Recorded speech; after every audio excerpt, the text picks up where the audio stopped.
Hello दोस्तों, कैसे हो। तो हमने फर्स्ट पार्ट में प्रिंट एफ के बारे में देख लिया था। ठीक है, ये भी समझ लिया था प्रिंट फॉर्मेटेड का मतलब क्या है, प्रिंट का मतलब क्या है, फॉर्मेटेड क्यों लिखते हैं, क्योंकि हम लोग जानते हैं कि हमें कुछ भी वैल्यू देनी पड़ती है। यहाँ पे कोई भी वेरिएबल लिखते हैं तो उसका डेटा टाइप बता देते हैं कंप्यूटर को कि टाइप कौन सा आने वाला है वैल्यू में, नंबर आने वाला है, स्ट्रिंग आने वाला है, कैरेक्टर्स आने वाले हैं या फ्लोट आने वाला है। ठीक है, अब जो यूज़र्स या फिर जो व्यूअर्स हैं हमारे, अगर उन्होंने वेरिएबल्स के क्लास मिस कर दिया है मेरे प्रीवियस क्लास में, हालांकि मैं वेरिएबल्स इसमें सी में लाऊंगा अभी आगे में, पर पहले मैंने क्लास में इतने अच्छे से समझा दिया था कि मैं सोच रहा हूँ कि स्किप करूँ। तो जो नए यूजर से मैं अभी बता दे रहा हूँ, हालांकि मैं दे दूँगा, यहाँ पे कुछ टैग आ रहा होगा यहाँ पे ऊपर आपको वेरिएबल्स का, तो आप देख लेना, स्टार्टिंग ऑफ द वीडियोज़ में आया होगा 15 सेकेंड के लिए, अगर आपको लगे तो आप देख सकते हो। तो जल्दी से फटाफट वेरिएबल्स कवर कर लेते हैं जल्दी में। ठीक है, देखो वेरिएबल क्या होता है C++ में, सी में, जावा में या कहीं भी ज़रा ये सोचो। ठीक है, तुम्हें बोला जाए कि तुम्हें कुछ याद रखना है, जैसे मम्मी ने बोल दिया कि किचन में जाओ, एक डब्बे में चीनी रख दो। ठीक है, तो मम्मी ने एक डिब्बा लिया, उसमें चीनी रख दी। ठीक है, चीनी शुगर रख दी।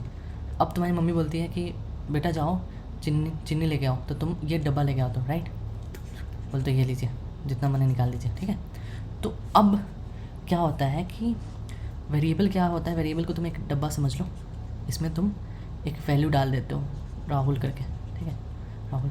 अब जब भी तुम कंप्यूटर को बोलते हो ना मुझे वो नाम वाला डब्बा ला के दो, तो कंप्यूटर लाता है डब्बा और उसमें से तुम जो भी वैल्यू होते हैं वो निकाल देते हो। जैसे राहुल, तुमको राहुल मिल जाता है। ठीक है, तुम बोलते हो कि ये इसका नाम रख देना, जैसे इसका डब्बा पे लिख देते हैं होगे चिपका के, चीनी वाला डब्बा या शुगर करके ऐसे कागज़ चिपका देते होंगे, या नहीं भी चिपका होते होंगे बाहर से दिख जाता है। ठीक है, वैसे तो तुम मान लो तुम एज का डब्बा बनाते हो, एज।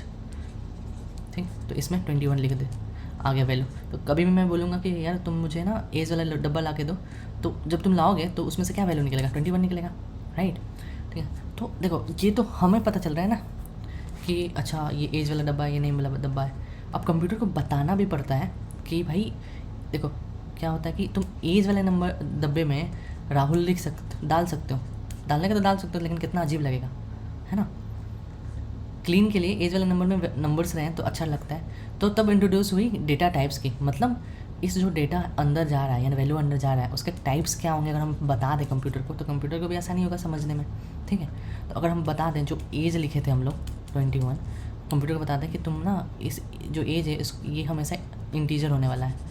देखो इंटीजर मतलब नंबर्स। ठीक है, आपने पढ़ा होगा मैथ क्लास में, तो INT जो स्टार्टिंग का होता है ना वो लिख देते हैं यहाँ पे सिंटेक्स में, इंटीजर। ठीक, तो अब कंप्यूटर समझेगा जो एज होने वाला है हमेशा इसमें नंबर लेगा। अब इसमें एज में तुम ना स्ट्रिंग डालने की कोशिश करोगे तो एरर दे देगा कि नहीं भाई तुमने तो इंटीजर बोला है तो तुम स्ट्रिंग क्यों डाल रहे हो। वो हमेशा इसको इंटीजर या नंबर से समझेगा। ठीक है, ठीक है, अगर तुम स्ट्रिंग लिखते हो, फॉर एग्जांपल स्ट्रिंग लिखते हो नेम, तो क्या हुआ, अब इसको नेम दिखेगा। देखो अब स्ट्रिंग देखो ना, स्ट्रिंग हमेशा ना कोट्स में लिखा जाता है ताकि उसको समझ में आ पाए कि कोट्स स्टार्टिंग पॉइंट है, कोट्स का बंद होना एंडिंग पॉइंट है, इसके बीच में जो भी है, बीच में जैसे राहुल, जैसे विशाल। ठीक है, इसके बीच में जो भी है वो समझे कि अच्छा इसके बीच वाला उठाना है स्ट्रिंग। ठीक है, तो डेटा टाइप्स ये हो गया। ठीक है, वेरिएबल ये हो गया। ठीक है, नाम ये वेरिएबल हो गया। अब मैंने आपको डेटा टाइप से वेरिएबल दोनों ही समझा दिए हैं 4 मिनट में। ठीक है, हालांकि आप अगर वीडियो देख लोगे तो आपका ही फ़ायदा होगा और अच्छे से आपको समझ में आ जाएगा। ठीक है, तो आगे बढ़ते हैं हम लोग वापस टॉपिक पे। ठीक, अब हम लोग प्रिंटफ देख लेते तो स्कैनफ देखेंगे हम लोग। ठीक है, तो स्कैनफ को डीप डाइव करते हैं। अब आते हैं स्कैनफ पे। ठीक है, तो ये शॉर्ट फॉर्म होता है एक्चुअली, ये भी स्कैनफ। ठीक है, स्कैन फॉर्मेटेड वही वाला बात है। स्कैन मैंने बताया ही आपको कि मतलब जब भी इनपुट देना होगा तो हम लोग स्कैन यूज करेंगे। ठीक है, स्कैन यूज करेंगे। और फॉर्मेट का मतलब जो मैंने बताया यहाँ पे सेम वही होता है प्रिंट के लिए भी, जैसे %d लिखा ना, फॉर्मेट बता रहे हो कि जो आप लेने वाले, जो इनपुट देने वाले उसका फॉर्मेट क्या रहने वाला है, नंबर रहने वाला है, मतलब बेसिकली डेटा टाइप बता रहे हो आप। ठीक है, अब मैंने आपको जब यहाँ से क्लास स्टार्ट की थी 2 चीज़ लिखे थे, स्कैन प्रिंटफ एंड स्कैनफ। अब आपको समझ में आ रहा है कि इसका मतलब क्या हुआ, %d मतलब मैं बताऊंगा आपको %d ही क्यों लिखा जा रहा है क्या, पर 2 पार्ट्स में जो डिवाइड हुए हैं स्कैनफ में के अंदर कॉमा में एक यहाँ पे डेटा टाइप लिखा गया है, यहाँ पे एज लिखा गया है, यहाँ पे जो साइन है एंड का साइन है, ठीक है। ये बताएंगे अब आपको कि क्यों लिखा गया, पर ये दो वैल्यू पता चली ना क्या है, डेटा टाइप है। और यहाँ पे जो आप वैल्यू लेने वाले हो, जिसका नाम लिख रहे हो, उसमें उसका नाम लिखे है आपने, ठीक है, उसी का ये डेटा टाइप आपने डिफाइन कर दिया। अब आगे बढ़ते हैं डीप डाइव स्कैनएफ पे वापस से अच्छे से समझते हैं। तो हम लोग कहाँ गए, ये सारी चीज़ें हम लोग पढ़ लिया था। स्कैनएफ ये रहा। तो स्कैनएफ का मतलब देखो इनपुट लेना होता है, जैसे आप लोग QR कोड से लेते हो, बार कोड से लेते हो, इन्फॉर्मेशन अंदर जाती है, राइट। सिमिलरली वही होती है स्कैनएफ का मतलब ये कि परसेंटेज डी लिख लिया, एड्रेस लिख लिया, एज लिख दिया। अब देखो भाई मैं तुमको ना एग्जाम्पल रियल लाइफ के बहुत लेमन टर्म्स में बताने वाला हूँ, ह्यूमन लैंग्वेज में और रियल लाइफ के एग्जाम्पल से। तुम कभी मॉल गए होगे? अगर तुम कभी मॉल गए होगे, तुम्हारे हाथ में कोई थैला वगैरह होता है या कहीं और से कोई शॉपिंग बैग्स लेके आते हो, तो याद होगा मॉल के बाहर एक सिक्योरिटी इंचार्ज रहता है, कुछ ऐसे ऐसे लॉकर बना के, मतलब, और ठीक है, वहाँ पे तुम अपने बैग्स जमा करवाते हो, वो तुमको एक टोकन देता है, ठीक है, टोकन देता है जिसमें नंबर लिखा रहता है 21 फॉर एग्जांपल, ठीक है। या फिर तुम कहीं टेम्पल्स वगैरह में गए होगे या कहीं पे, जहाँ पे या फिर कहीं पे भी चले जाओ जहाँ पे तुम्हारे शूज़ कलेक्ट करने के लिए कोई रहता है, ठीक है, तो वहाँ पर शूज़ देते हो तो वो भी कहीं पे अरेंज करके रख देता है, ठीक है, और तुम्हें एक टोकन दे देता है, जैसे 12 फॉर एग्जांपल, ठीक है। तो देखो, तो इसका क्या मतलब हुआ?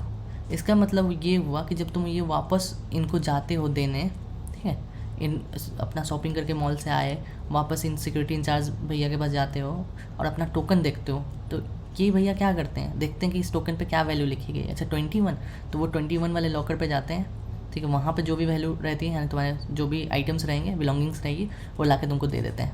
यही करते हैं, है ना। सिमिलरली शूज़ वाले में भी यही करते हैं, तुम्हें टोकन तुम देते हो तो वो 12 नंबर की सेल्फ पे जाते हैं, वहाँ पे जो तुम्हारे शूज़ स्लीपर्स रखे होंगे वो निकालते हैं, तुमको दे देते हैं, ठीक है। तो वो क्या कर रहे हैं, वो तुमसे कुछ इनपुट ले रहे हैं, ठीक है, तुमसे कुछ इनपुट ले रहे हैं। अब ध्यान से देखो, यहाँ पे स्कैनएफ तुमसे कुछ इनपुट ले रहा है। इनपुट में तुमसे पहले टाइप्स पूछ लिया है कि तुम्हारा टाइप क्या होगा, डेटा टाइप क्या है, ठीक है, और तुमको वो एक टोकन दिया है, ठीक है, या तुम उसको मान लो, होता है ना कि तुमको एक टोकन दे रहा है कि एज करके, ठीक है, एज करके दे रहा है, ठीक है। देखो यहाँ पे जो एड्रेस ये जो है ना एंड, इसका मतलब होता है एड्रेस। अभी के लिए समझो, जब हम लोग आगे बढ़ेंगे ना तो इसको डीप डाइव करेंगे। इसका मतलब है एड्रेस एज पे तुम्हारा वो दिया हुआ वैल्यू सेव कर देगा। जैसे तुम अब इसको डालोगे और तुम डालोगे कि 21 देना है सेव, तो जब भी तुम अपना आके उसको टोकन दोगे, जो कि तुम्हारा टोकन ये है ना एज दोगे, वो तुमको 21 रिटर्न कर देगा, ठीक है। तो वो बेसिकली ये वाला पार्ट वो इसलिए कर रहा है ताकि वो तुम जो वैल्यू देने वाले हो उसको इस प्लेस पे स्टोर कर देगा इस नाम से, ताकि बाद में देखो कंप्यूटर को भी तो याद रखना पड़ेगा ना, इतना इनपुट लेगा तो उसको कैसे पता है कि कहाँ रखना है। तो तुम एक नाम भी बताते हो भाई कि ये ले लो, ये ऐसा नाम बनाओ, एड्रेस बनाओ, इसमें रख लेना, समझे, ऐसा बनाते हो। तो ये हुआ एक कॉन्सेप्ट, ठीक है। अब पहले हम लोग यहाँ डेटा टाइप्स क्या क्या लिखते हैं यहीं पढ़ लेते हैं, फिर कोडिंग की तरफ चलते हैं। तो यूजर से एक इंटीजर इनपुट लो, फॉर्मेटेड क्यों, क्योंकि वो डेटा टाइप्स बताता है किस टाइप का इनपुट आने वाला है, नंबर, कैरेक्टर, डेसिमल वगैरह वगैरह, ठीक है। अब देखो क्या क्या टाइप्स होते हैं, क्या क्या लिख सकते हैं। परसेंटेज डी का मतलब होता है कि इंटीजर वैल्यू आने वाला है, कंप्यूटर को पता चल जाता है, ठीक है, कि इंटीजर वैल्यू आएगा। परसेंटेज एफ लिखोगे तो मतलब फ्लोट वैल्यू आएगा, मतलब देखो इंटीजर मतलब 1 2 3 0 ऐसा करके नंबर जो डेसिमल नहीं होते बेसिकली। फ्लोट मतलब 1.0 2.1.2 ऐसा कुछ करके, जहाँ पे डेसिमल लग गया यहाँ फ्लोट हो जाता है, ठीक है। कैरेक्टर्स तुम्हारे ABC ऐसे करके C करके, ठीक है। अब स्कैन फॉर्मेटेड में भी वही होता है, परसेंटेज डी वगैरह, ठीक है। तुम्हारा पूरा कंप्यूटर, अब देखो तुम्हारा पूरा कंप्यूटर इस पर निर्भर होता है, इनपुट क्या दे रहे हो वो प्रोसेस करेगा और तुम्हें आउटपुट दे देगा, ठीक है। इनपुट देखो, इनपुट तुमने स्कैनएफ लिया, मतलब स्कैनएफ क्या होता है, इनपुट लेने के लिए होता है। इससे समझ लो कंप्यूटर का कान है, जैसे स्कैनएफ बोला कंप्यूटर कान से सुनने लगेगा, ठीक है। जैसे तुमने प्रिंटएफ बोला कंप्यूटर का मुंह है वो बोलने लगेगा, ठीक है, ऐसे समझ लो, ठीक है। मतलब प्रिंटएफ मतलब क्या होता है, बेसिकली स्क्रीन पे आउटपुट दिखाने के लिए होता है। अब हमारी रूट यूज़र डीप लाइन आती है। जब मैंने आपको इनपुट आउटपुट प्रोसेस सिखाया था तब याद करना, आपको शायद उस समय थ्योरी लग रहा हो या पता नहीं कैसा लग रहा होगा कि भाई प्रोग्रामिंग पे आ ही नहीं रहा है, ये कॉन्सेप्ट ही बता रहा है अजीब अजीब लेमन्स टर्म्स में। अब रिलेट कर पा रहे हो कि क्यों बताया गया था वो सारे, या क्यों मैंने बताया था उतना सारा चीज़? क्योंकि इसी कारण बताया था कि आपको सी लैंग्वेज में यही थ्योरी रियल बन जाती है और आपको बहुत ईजिली समझ में आ गया ये सारी चीज़ की। इनपुट स्कैनअप से लोगे, प्रोसेसिंग करोगे कोड को, आउटपुट जब आएगा प्रिंटअप यूज करोगे, अब आगे करवा दोगे, ठीक है। और एक मैं थोड़ा सा डीप जाने वाला हूँ, ठीक है। एक्चुअली प्रिंटएफ स्कैनएफ दोनों मतलब खुद लैंग्वेज का पार्ट नहीं है, ये आते हैं बट इंक्लूड stdio.h से। अब देखो आपने प्रोग्राम लिखा था याद है, यहाँ पे stdio.h सबसे पहले रखा था। देखो इंट मैन मैं सिखाऊंगा आपको, इंट मैन मैं नेक्स्ट क्लास में, ठीक है। अभी लंबा हो जाएगा, अभी इस प्रिंटएफ कर लिया, स्कैनएफ कर लिया, ये करेंगे, ठीक है। कोडिंग भी देखना अभी हम लोग को एंड में। अब ये देख लेते हैं studio.h क्या है फटाफट। देखो स्टूडियो का मतलब क्या होता है, देखना तुम्हें बड़ा मज़ा आने वाला है। सब पार्ट को इतना तोड़ तोड़ के पढ़ेंगे ना कि आप कभी भूलोगे नहीं। देखो std जो लिखा हो ना, std, ठीक है, stdio, std का मतलब होता है स्टैंडर्ड। क्या मतलब होता है? स्टैंडर्ड। आई का मतलब होता है इनपुट, ओ का मतलब होता है आउटपुट, ठीक है। और जो .h है उसका मतलब होता है हेडर फाइल।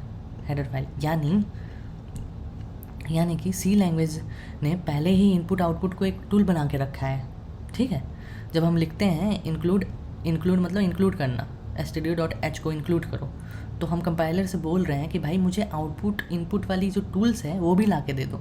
अब इस फाइल में, ये बेसिकली एक फ़ाइल होती है, ठीक है। इस फाइल में बहुत सारे टूल्स बना रखे हैं ऑलरेडी प्रोग्रामर्स ने। जब आप उसको इंक्लूड करते हो ना, तो इसमें जितने भी फाइल्स होते हैं, टूल्स होते हैं, सॉरी जिसमें भी टूल्स होते हैं, इनपुट आउटपुट और अगर, तो वो सब आ जाते हैं आपको, ठीक है। जैसे प्रिंटएफ, स्कैनएफ, ये सब रखे होते हैं, ये सब आप आ जाते हैं, ठीक है। अब हम लोग कोडिंग की तरफ चल रहे हैं, तो उसके पहले आप ये बताओ, प्रिंटएफ का नाम प्रिंट फॉर्मेटेड से आया, ये अच्छा लगा।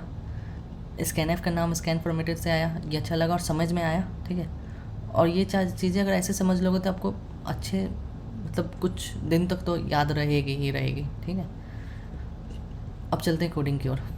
देखो भाई मैं तुम्हें स्कैनएफ का और एक एग्जांपल किस तरह समझाता हूँ। देखो स्कैनएफ का मतलब होता है कि तुमसे कोड मांगेगा कि भाई मुझे इनपुट दो, तब यूज करते हो स्कैनएफ का। अब मैं बोलूँगा कि मुझे इनपुट योर फर्स्ट नेम, ठीक है। तो मैंने एग्जांपल के रूप में राहुल लिखा, ठीक है, यहाँ पे RHUL राहुल, एंटर किया, मेरा प्रोग्राम बंद हो गया, ठीक है।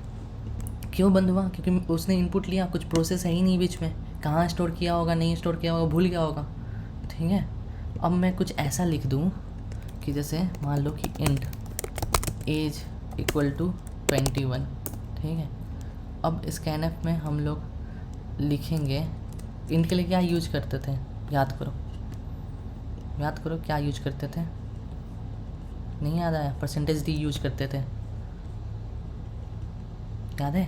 %d यूज करते हैं, ठीक है।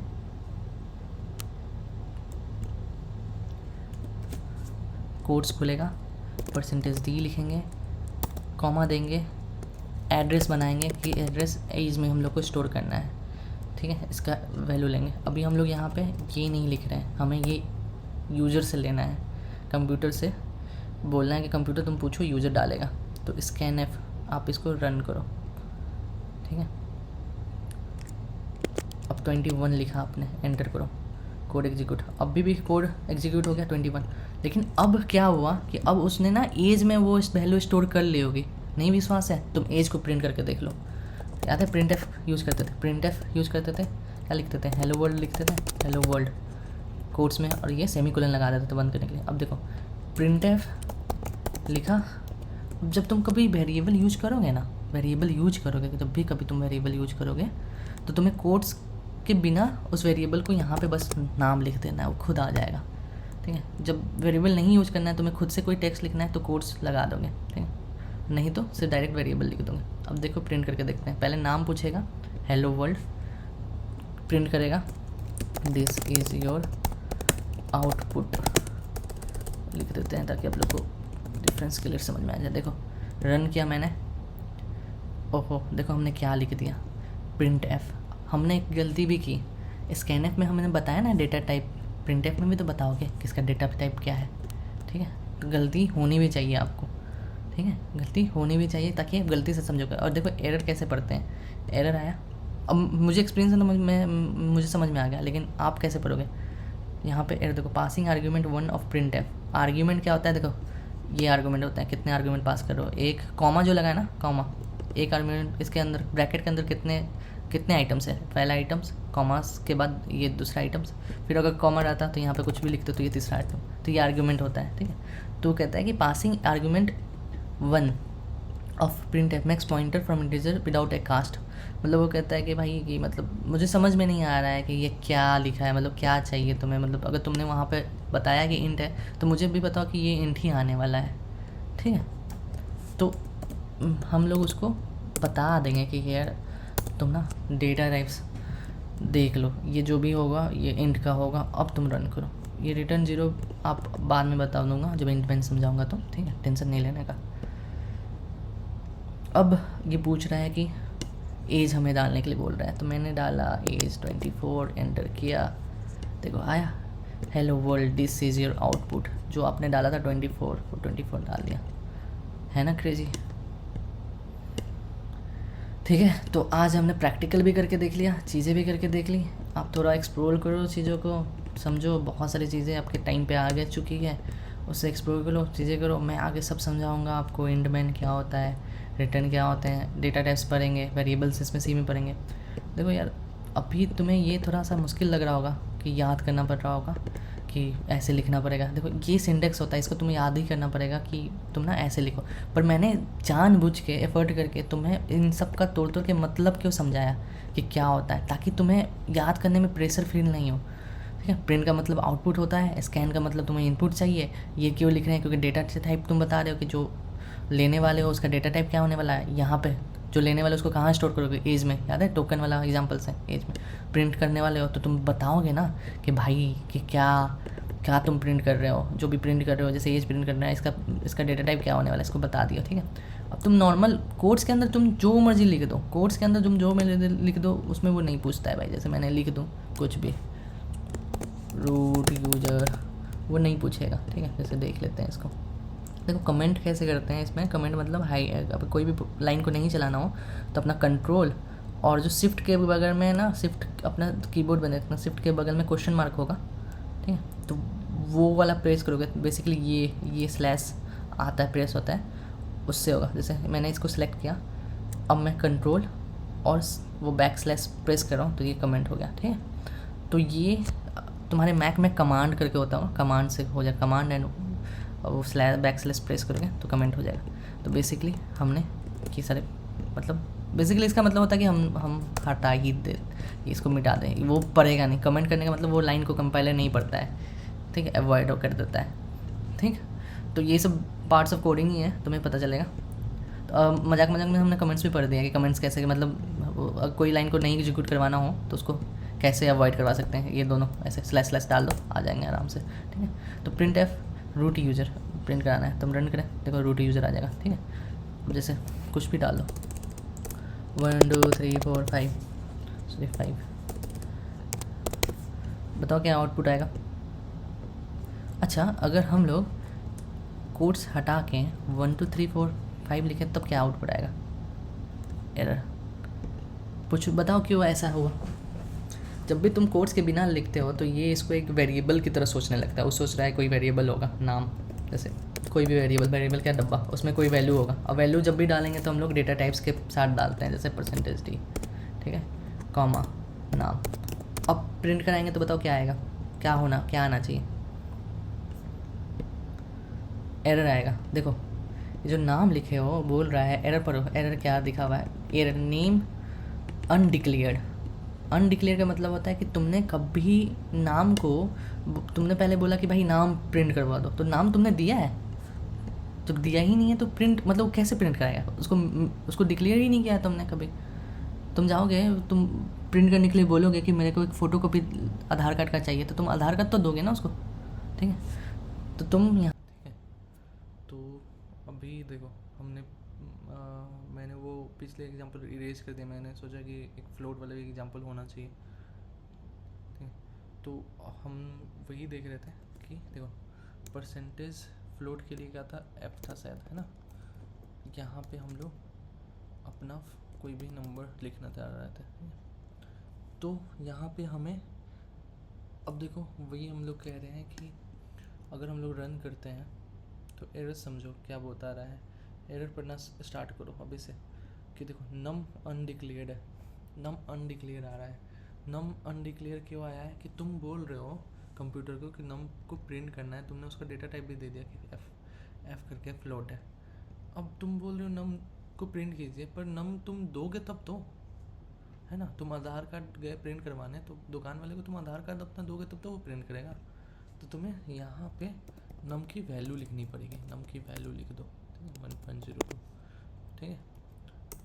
सेमीकोलन इम्पोर्टेंट है कि सेमीकोलन, क्योंकि यही बताता है कि एंड ऑफ योर लाइन हुआ, वरना वो एरर दे देता है कि सिंटेक्स गलत है। अब देखो नम क्या है, आपको कंप्यूटर को बताना पड़ेगा कि वेरिएबल है, वेरिएबल आया तो उसका डेटा टाइप भी बताना पड़ेगा, क्योंकि समझता नहीं है ना, ये बताओगे ना। तो यहाँ पे भी आप बता दिए कि ये फ्लोट है। अब रिटर्न जीरो और इंट मैन, जैसे मैंने बोला कि आपको अगले में बताऊंगा, लंबा हो रहा है वीडियो। तो देखो रन करते हैं 1.0.2। अब देखो इसमें क्या किया, लास्ट में जो जीरो है ना खुद से ऐड कर दिया, वो उसने प्रिंट तो किया 0.2, पर अगला लास्ट वाला 0.4 वो खुद से ऐड कर दिया फ्लोट में, क्योंकि इसका वैल्यू कुछ होता नहीं, उसने खुद से ट्रेलिंग वैल्यू ऐड कर दी। हम लोग इसको भी सीखेंगे, जैसे जैसे कोडिंग करना स्टार्ट करेंगे ना प्रोग्रामिंग, इसको भी सीखेंगे कि हमें जितने इनपुट किए फ्लोट में उतने ही आने चाहिए, एक्स्ट्रा को नहीं हटाएं, या अप टू 1 डेसिमल ही वैल्यू हम लोग लाएँ कैलकुलेट करने के समय। ये वो सब धीरे धीरे सीखेंगे, आपको टेंशन लेना ही नहीं है। तो आज हम लोग फ्लोट का भी देख लिया, और हम लोग सी में घुसे हैं, तो हम लोग सी के डेटा टाइप्स और सी के वेरिएबल्स, ठीक है, क्या लिखते हैं क्या नहीं लिखते हैं, वो सब बढ़िया से पढ़ने वाले हैं, क्योंकि ये क्लासेस हैं ही आपको डीप डाइव कराने वाली, ठीक है। क्रैश कोर्स नहीं है, क्रैश कोर्स खोलूँगा मैं बाद में, पर अभी ये डीप डाइव है ताकि आपको नॉलेज मिलते रहे। आई होप आपको ये क्लासेस से कुछ समझ में आ रहा होगा, कुछ हेल्प मिल रही होगी। अगर मिल रही होगी, समझ में आ रहा होगा, अच्छा तो बताइएगा, ताकि मुझे भी समझ में आया कि आप लोग को थोड़ा सा सही लग रहा है, वरना मैं पढ़ाने का स्टाइल चेंज करके देखूँगा। या फिर कुछ प्रॉब्लम हो, चीज़ हो, आप कमेंट कीजिए, बताइए, मैं सॉल्व करने का कोशिश करूँगा। कुछ गाइडेंस चाहिए आपको, कैसे करना है, कैसे आगे बढ़ना है, या आप मोटिवेशन के लिए लैक हो रहे हो तो बताइएगा, ठीक है। तब तक यार keep learning, keep updating your self, और पढ़ते रहो। ज़िंदगी में और भी चीज़ें हैं, एक्सप्लोर करते रहो, इंटरेस्टिंग चीज़ें हैं, खेलो कूदो, कुछ अच्छे कंटेंट कंज्यूम करो, ठीक है। घर पे देखो चीज़ों को, समझो, अब रिस्पॉन्सिबिलिटी उठाने के काबिल बन रहे हो, उनको भी ध्यान दो। अब तुम ही हो जो आगे चीज़ें करने वाले हो, ठीक सही, ठीक है। तो बिहेव लाइक अ जेंटलमैन और परफेक्ट वीमेन, ठीक है। चलते हैं फिर, नेक्स्ट क्लास में मिलते हैं। तब तक के लिए keep following root user, take care, bye bye.